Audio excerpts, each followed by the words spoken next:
What do Mahatma Gandhi, Mother Teresa, Greta Thunberg, and Nelson Mandela all have in common? They became world leaders in their own ways without waiting for anyone to give them a leadership title or position. Be sure to watch today's video until the end to understand what this has to do with your college admissions chances and how you can be a better leader regardless of title.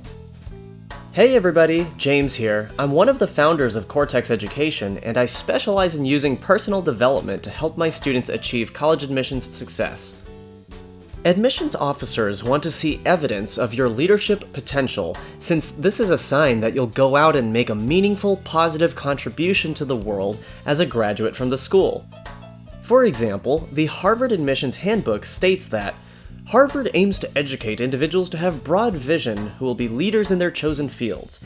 Meanwhile, Stanford's admissions website states that we want to see the impact you have had on that club, in your school, or in the larger community. So, it's clear that top colleges like Stanford and Harvard want leaders. Notice that they don't say that they're looking for leadership titles, like president or vice president or secretary. Now let's talk about how you can show leadership regardless of whether you have a title. Let me give you some examples to get your own brainstorming going. 1. Let's say you're a member of the robotics club. Perhaps you can initiate and organize a speaker series within the club where you invite engineers from local tech and robotics companies to come speak at your club about career paths for students who are interested in robotics. 2. Let's say you've been volunteering at the library for a year, helping to check in books and organize inventory. Instead of continuing in the same position the following year, maybe you can put together a one-page training guide to give to new volunteers at the library, or you can even create and lead an improved training program for new volunteers. And 3. Let's say you notice that there are a lot of single-use plastics at your school, including water bottles and food containers from the cafeteria. To help your campus be more green, you can create a petition and have other students sign it to express concern for environmental waste.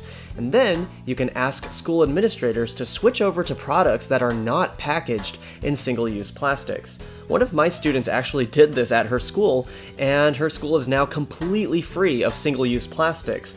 This is a great example of leadership regardless of title. Alright, how do we put this all into action? Well, try these simple steps.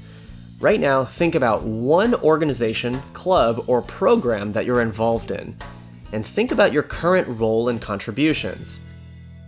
Next, consider one problem, challenge, or opportunity that you notice within this organization. What is one way in which being a part of the organization frustrates you or somehow feels inefficient? Next, come up with an idea that you can initiate to help address this issue.